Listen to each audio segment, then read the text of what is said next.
Bonjour à toutes et à tous. Aujourd'hui, j'ai le plaisir et l'honneur d'inviter une compatriote marocaine, Selma Regragui, présidente et fondatrice de l'agence SICOM. Bienvenue Selma. Merci beaucoup, Sarah, pour l'invitation et de me recevoir ce soir. Je suis tellement contente. Tu peux même pas imaginer. Je t'adore d'abord. Avant qu'on se parle, comme ça, qu'on se fasse une petite interview à la formelle, je dois te dire que tu es une personne que j'apprécie Oh, énormément. merci, merci. Ça me touche beaucoup et c'est réciproque, Selma. Puis je te remercie d'avoir accepté cette invitation. Puis j'aimerais que tu te présentes, que moi je te connais. Puis j'aimerais vraiment que les gens connaissent Selma avec tout son plein potentiel, tout ce qu'elle fait ici au Canada à travers toutes ces initiatives. Avec plaisir. Alors, moi, j'avais fondé et initié l'agence de communication de SECOM en avril 2012. Moi, d'enfant, je suis arrivée au Canada en 2010. Donc, j'ai quitté mon pays en 2010, à 33 ans, pourtant, à Wow. 33 ans. Et je suis arrivée ici, j'ai pris mon temps et j'ai créé l'agence de communication de SECOM en 2012. Après, bon, il y a eu beaucoup d'autres initiatives, mais la plus importante est celle qu'on a créée en 2021, mars 2021, qui est le Conseil national de l'insertion des compétences marocaines du monde. Et je suis aussi derrière les entreprises solidaires, qui est une filiale de SECOM. Et aussi, à nos heures, nous sommes derrière le mouvement, j'aime bien appeler ça le mouvement, des Women in Black. C'est une plateforme d'expression pour des femmes entrepreneurs ou des femmes qui ont des vues sur les affaires ou sur un changement de vie. Sur un changement de vie. Voilà, ici au Canada, bien sûr. Ah, magnifique, magnifique. Plein, plein, plein de belles Oui, initiatives de sororité, des oui, initiatives pour mettre en valeur aussi les Marocains d'ici et d'ailleurs, du monde entier. C'est extraordinaire de voir tout ton dévouement par rapport à notre Maroc, puis oui. aux Marocains qui sont ici. Merci beaucoup pour tout ce que tu fais. Merci à toi, Sarah, et puis toi aussi, tu as une compétence marocaine dont on est fier. Ah, merci. Assez, tu es porté sur beaucoup de choses et en même temps intellectuellement on comprend, hein, on comprend ce que tu dis et tu comprends ce qu'on dit, et ça n'a pas de prix parce que écoute, moi je suis dans les coms, dans la communication, et je sais détecter un petit peu les intentions, et Mhm. je sais que toi tes intentions sont écoute, sont bonnes, et en même temps ça va dans le sens de ce qu'on fait dans le conseil, dans le sens de mettre et faire briller, de mettre les projecteurs et faire briller les compétences marocaines. Mhm. Nous, c'est du monde entier, pas que ici au Canada. Et Dieu sait qu'ici au Canada, nous avons de ces compétences qui valent leur pesant en or. C'est des perles qui sont inclusives, et en même temps, ces compétences-là sont d'une utilité incroyable, que ce soit au Canada et au Maroc aussi. Et c'est grâce à elles que des traits d'union et des ponts sont bâtis entre les deux pays dans tous les secteurs. Wow, extraordinaire, extraordinaire. Puis aujourd'hui, Selma, j'aimerais vraiment que tu nous racontes un peu tu as dit que ça va faire bientôt 14 ans que tu es ici au Canada, puis que tu es entrepreneur, que tu mets en place plusieurs initiatives, que tu nous parles un peu de ton parcours entrepreneurial, puis peut-être des défis que tu as rencontrés durant ce parcours-là. Et Dieu, je pense, Oui, Dieu seul Dieu, sait.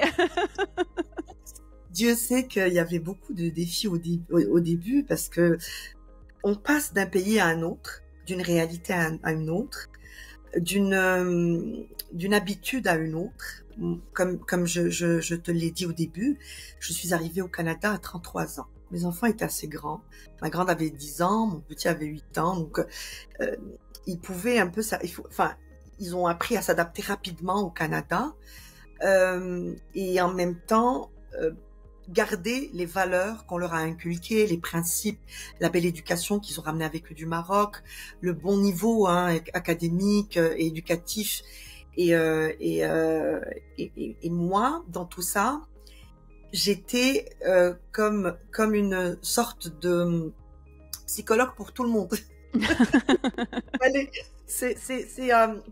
pour garder l'équilibre de la famille, j'ai dû me mettre entre parenthèses pendant 2 ans. J'ai fait du bénévolat par-ci par-là, j'ai appris à connaître des gens, bien sûr, mais ma carrière, je l'ai mise en pause pendant 2 ans, le temps de Mhm. mettre en place une nouvelle vie au Canada. Oui. Sans pour autant mettre fin ou un point final à ma vie que j'ai menée pendant longtemps au Maroc. C'est-à-dire, je reste la même personne dans le fond. Les mêmes principes, les mêmes valeurs, la même éducation, le même profil professionnel, les mêmes capacités intellectuelles, mais on adapte ça à un pays qui a d'autres réalités et qui va avec qui suit un autre rythme, qui est, comme on le sait, effréné, et puis dans une société où il y a certaines exigences, qu'il faut respecter les valeurs de la société canadienne, mais en même temps se battre pour garder les siens, Mhm. les siennes. Enfin, c'est des valeurs qui ne sont pas différentes dans le fond de nos valeurs au Maroc. Le respect des autres, Oui. puis la citoyenneté, le civisme, ben c'est la même chose, c'est partout dans le monde, mais c'est à des degrés.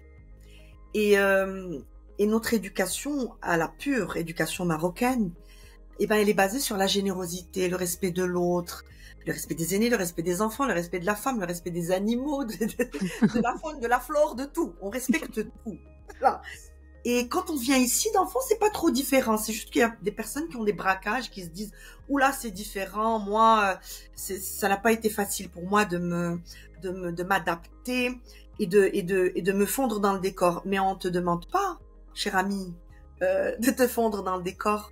On te demande de te démarquer Mhm. par ta propre personnalité, de créer ton histoire canadienne, mais en même temps, de garder ton authenticité et ta touche et ta signature. Et ben, c'est ce que j'ai fait. Malgré tout. C'est ce que j'ai réussi à faire. C'est-à-dire, je suis restée la Selma Regragui de toute ma vie. Et je ne changerai jamais. À 47 ans, ça risque pas d'arriver. Mais, je tiens, et c'est chevillé au corps, ce sont des choses qui sont, je dirais pas innées, non, on les acquiert, avec le temps, avec les expériences, avec le contact avec les gens, avec ce qu'on vit au quotidien, les challenges, les embûches, les ceci, les cela. Mais en même temps, on se dit, faut pas que je change, parce que si je change, je serai perdue dans les méandres de tout ce qui est inclusion, qui suis-je? Identité, on n'oublie pas le mot identité qu'il faut souligner, parce que nous, les immigrants, eh ben, on a ce challenge de l'identité. En vérité, lorsqu'on retourne dans notre propre pays, on n'est plus considéré comme des Marocains à 100%, on est considéré comme des étrangers. Oui. Et ici, certains, je dirais pas tout le monde, parce qu'heureusement, je n'ai jamais été victime d'un acte raciste. Rien du tout. À part quelques réflexions lors de discussions que je sais très bien remettre la personne à sa place, mais je ne laisse absolument personne outrepasser les limites du respect. Je forge le respect autour de moi et c'est ce que les gens aiment et c'est ce que les gens voient en toi. Ouais. Ce respect que je dirais pas impose, mais que tu inspires. Juste ça. Intéressant. Juste Intéressant. ça. C'est vraiment au niveau de cette de l'immigration, les défis de garder cette identité, que ça soit notre propre identité à la marocaine, puis qu'on ramène dans notre pays d'accueil, puis qu'on veut aussi, il y a une certaine volonté d'être inclus parmi notre pays d'accueil, mais des fois c'est des tiraillements à l'intérieur de nous, des fois ça peut engendrer je ne vais pas dire une perte d'identité, mais ça peut, pour des personnes, se dire, ben, qui suis-je? Qu'est-ce que je fais là? Pourquoi j'ai quitté mon pays? Comment je vais m'intégrer? Mais toi, en tant qu'entrepreneur, comment tu as réussi à t'intégrer, je dirais, à avoir ton nom, à être impliqué un peu partout? C'est quoi je dirais, les choses qui t'ont permis d'avoir vraiment cette facilité d'intégration? Je vais pas dire facilité parce que tu sais, c'est comme C'est sûr que quand on ne fait pas certains défis, après, par la suite, ça paraît que c'est facile. Mais justement, c'est qu'est-ce qui t'a permis aujourd'hui ou quels sont les défis que tu as rencontrés peut-être pour t'intégrer avant que ça devienne facile? Absolument, absolument. Non, non. Il y a toujours une histoire lourde derrière l'entrepreneuriat des immigrants. Hein. Puis franchement, je n'aime pas trop me mettre dans cette case ou de me cataloguer comme étant une immigrante.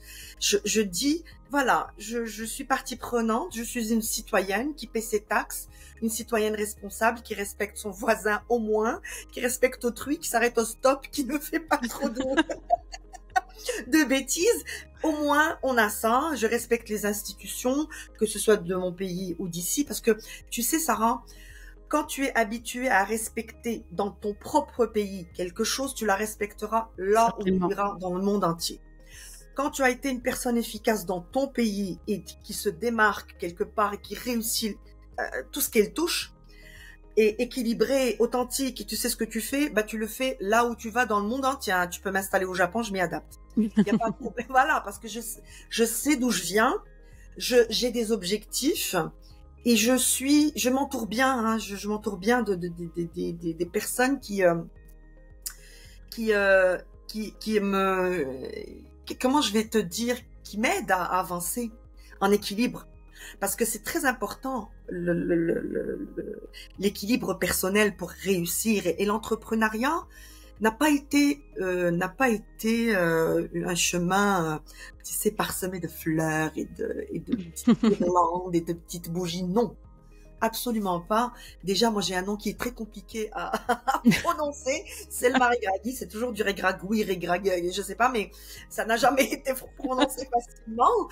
Et tu n'imagines pas quand je dépose dans un appel d'offres, dans un appel d'offres, quand je dépose ma proposition, tu sais, avec un nom étranger, il y a toujours ok, mais est-ce qu'on peut lui faire confiance? Au début, bon, j'étais nouvelle.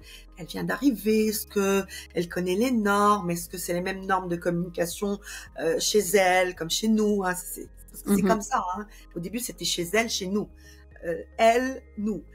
Mais après, ça s'est fait.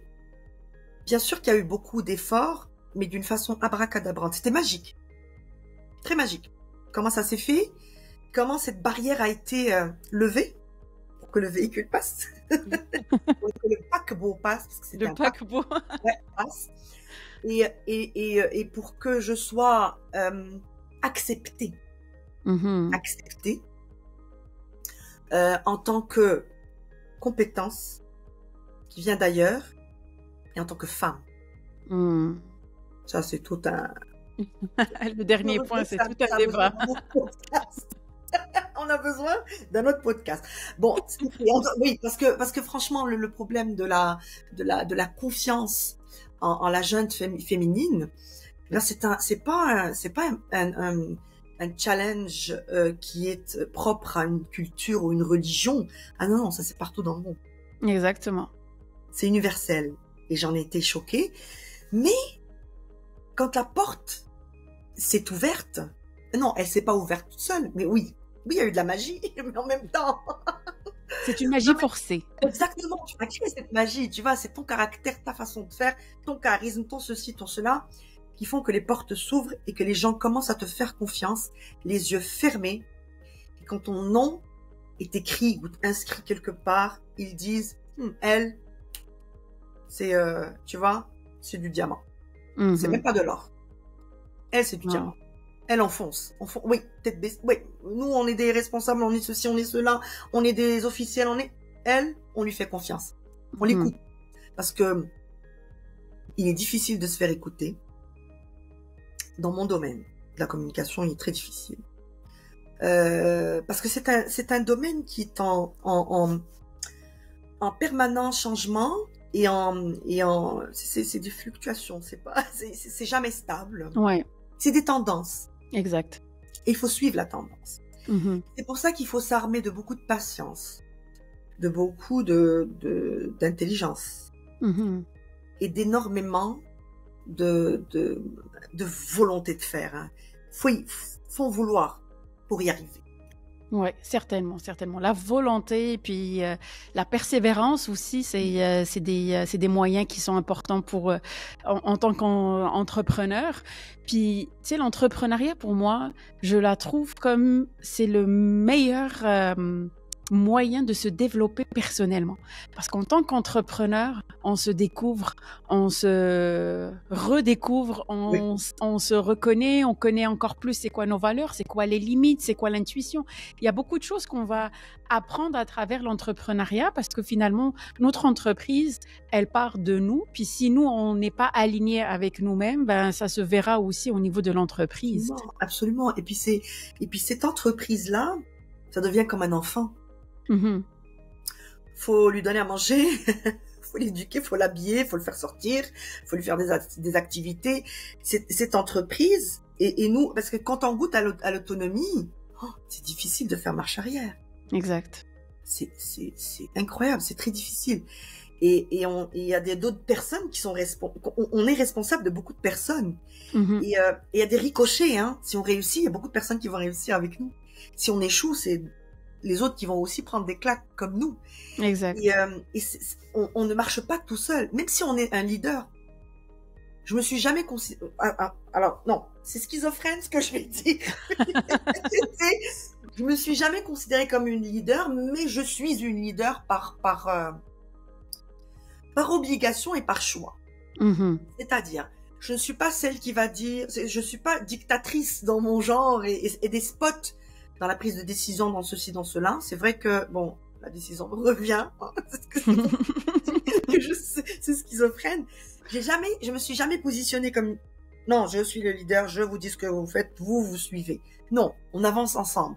Mhm. Le leader qui a compris ça, c'est quelqu'un qui a compris que comme quoi on ne réussit jamais seul. Exact. Jamais. Il y a des éléments. Il y a des compétences avec lesquelles il faut composer. Hein. Mhm. Les caractères diffèrent, Mhm.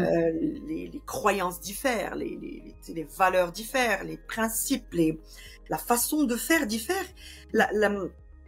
Alors, même le parcours académique justifie ça. Exact. Moi, je suis nulle. Enfin, moi, c'est infernal, mais j'ai toujours subi les matières scientifiques comme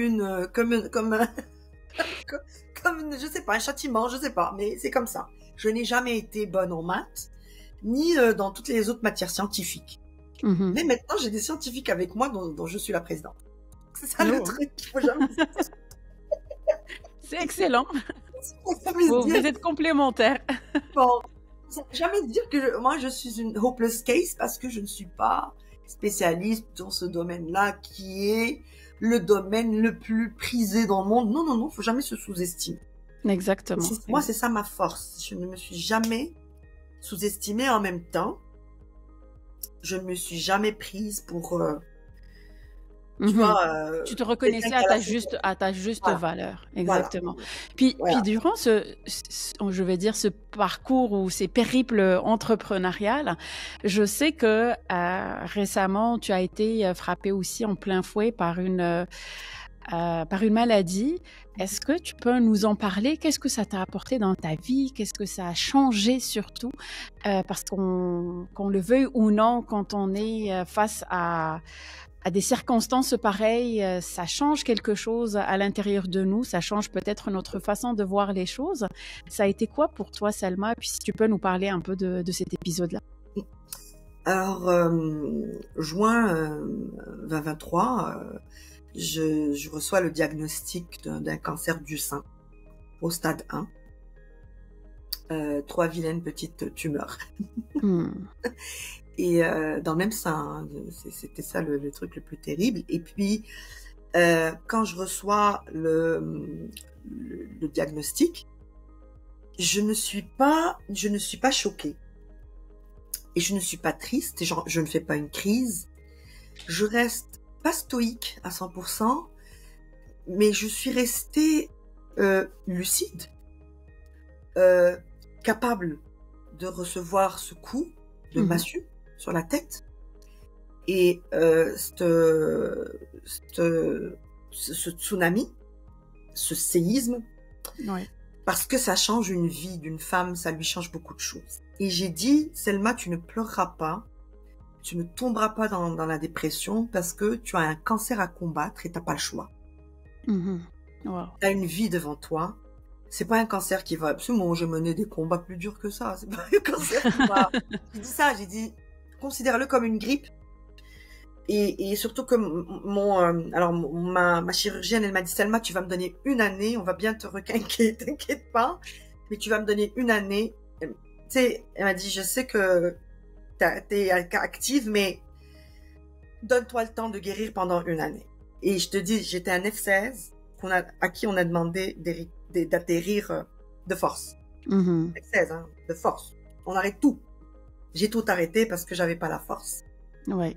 Ben parce qu'il y a les traitements, tu sais, il y a l'opération, il y a la radiothérapie. Moi, j'ai eu le choix de faire soit la chimiothérapie, soit la radiothérapie et l'hormono. J'ai choisi la radiothérapie et l'hormono, qui ne sont pas faciles. Pas du tout. Pas faciles. Pas du tout. Je suis encore, en rémission, mais je suis encore sous hormonothérapie. Et il y avait des moments où je me disais que le lendemain, je ne verrais pas le soleil du lendemain parce que j'étais très mal, j'étais au plus bas. Oui. Mais pendant ce temps-là, même au plus bas, même en plein souffrance, même avec des idées qui foisonnent dans ma tête, de quoi sera fait mon lendemain? Est-ce que mes enfants, je vais les voir, tu sais, je vais les voir graduer, est-ce que je vais les voir carriéristes, est-ce que je vais voir leurs enfants? Tu sais, on se pose des questions. Et demain, pour moi, comment il est fait? Et crois-moi, Sarah, c'est pendant. Alors, quand on reçoit le diagnostic et pendant le combat, et même quand on te dit oui, bravo, tu es en rémission, mais attention, il y a risque de récidive, etc. Tu te dis, je ne suis plus la même. À quel niveau? Pas au niveau, tu sais, là, c'est le Marie Gragui, c'est moi. Non. Au niveau comportemental avec moi-même. Oui. J'ai réappris à me comporter avec moi-même, à me ménager, à ne pas tenter de trouver des solutions pour tout le monde, c'est canaliser un peu mes énergies. Certainement. C'est presque de l'égoïsme, mais non, c'est pas de l'égoïsme, c'est juste que lorsque je souffrais toute seule. Ouais. On est bien entouré, c'est vrai, la famille, les enfants et mon mari. Mais quand j'avais mal toute seule. C'est moi qui avais mal. C'est mon corps qui n'allait pas bien. Et par ricochet, mon mental allait en prendre, mais à un moment donné, je sentais que tout l'appareil là allait être mis en off. À un moment donné de ma vie, j'ai senti que je n'allais pas bien. Je ne suis pas une personne qui appelle au secours. Je suis toujours la personne qui cherche des solutions. Et j'ai trouvé cette solution en moi-même.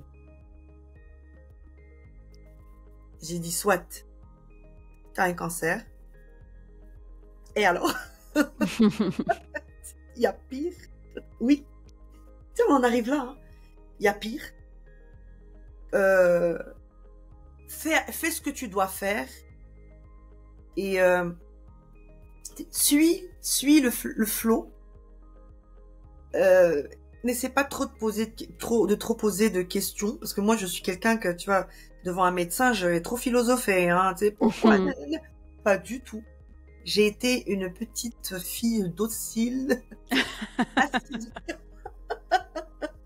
une fille docile, tranquille, assidue, à mes rendez-vous, premier rang, les bras croisés. Oui, docteur. Oui, docteur.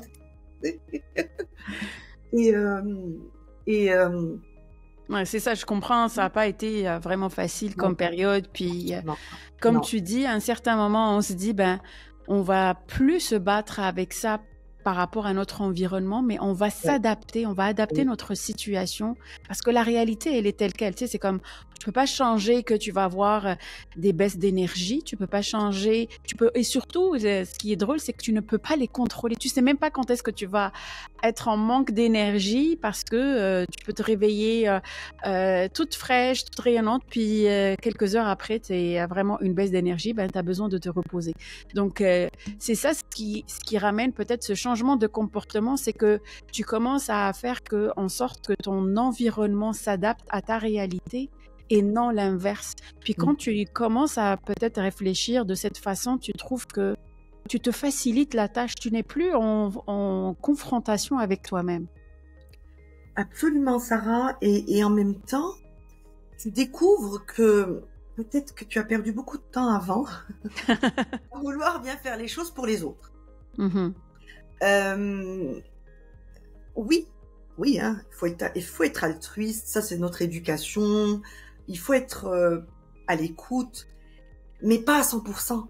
Il faut se ménager pour soi-même parce qu'après, on a besoin de toute notre énergie quand on tombe dans une passe qui est, qui est très difficile, à un moment donné, on voit pas vraiment la lumière au bout du tunnel. Faut pas être Ouais. hypocrite et dire, on est plein d'espoir, on est pimpante, oh là là, tu sais, moi j'ai fait une méditation, là là là, non, non, c'est pas vrai.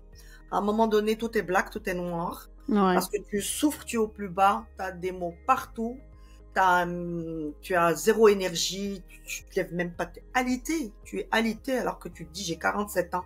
Je ne peux pas être dans cet état-là alors que, tu sais, je suis quelqu'un qui, respire la vie, j'aime bien, tu sais, je suis partout et tout. Et là, j'ai appris à slow down. À écouter ton corps. Oui. Écouter mon corps, écouter la petite Selma, l'enfant Selma qui est toujours en moi. Puis, ne jamais cesser de s'émerveiller de ce qui nous entoure. Ne jamais cesser de se poser des questions positives ou négatives, on a le droit, hein. De jamais cesser de créer, parce que tu sais, même quand j'étais très malade, j'ai créé des choses. Et même quand j'avais pas d'énergie, je me disais non, fais ça. Et peut-être que tu travailleras pas dessus le mardi, mais le mercredi, peut-être que tu auras un petit 0,1 d'énergie. Utilise ce 0,1 et fonce et fais ce que tu veux faire et ce que tu as envie de faire. Alors moi dans le fond, pour mon cancer, j'étais un peu préparée. J'étais un peu préparée parce que ma maman, elle avait passé une mauvaise, elle avait eu un cancer, foudroyant.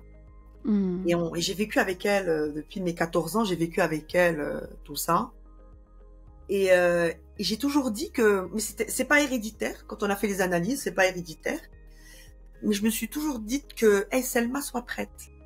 Tu sais, moi, j'avais même préparé ma réaction. Quelle serait ma réaction?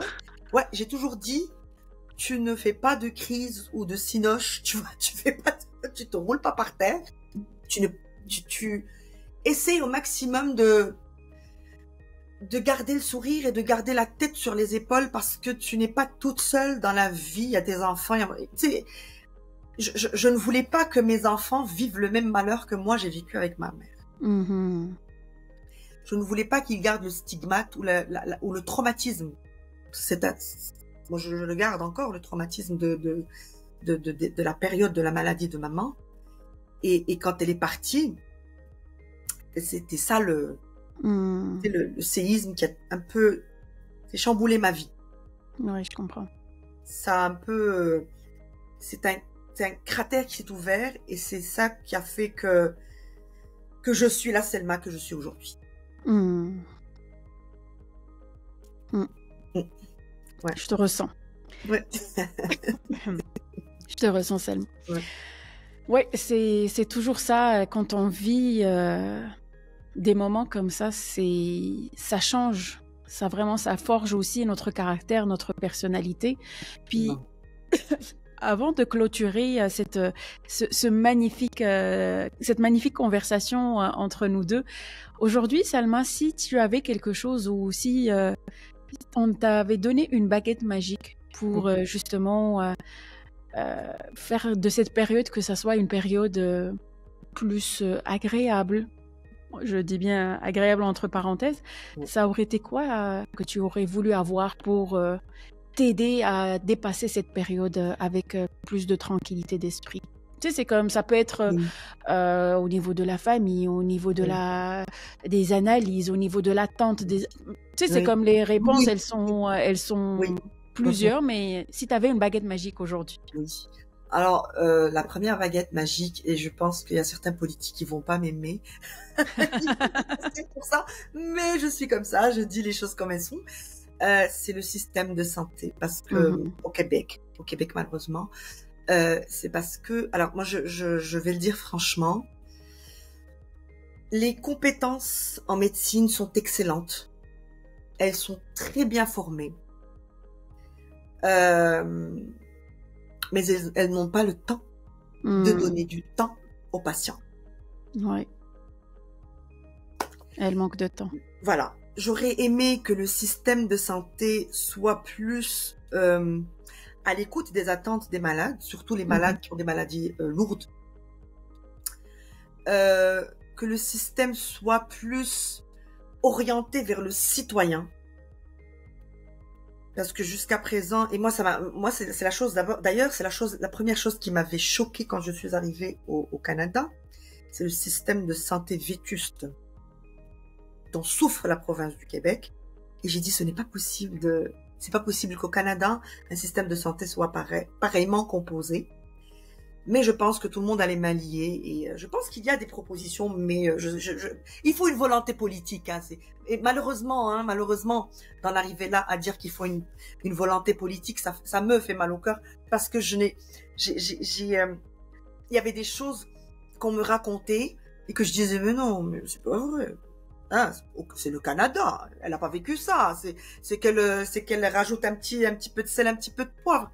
Mais quand j'ai été confrontée à certaines choses, comme je te le dis, hein, je le confirme et je le réaffirme, les médecins sont bons. Dans leurs trucs, ils sont bons, dans leur spécialité, ils sont bons. Ils veulent être rapides, ils veulent te recevoir au bout de...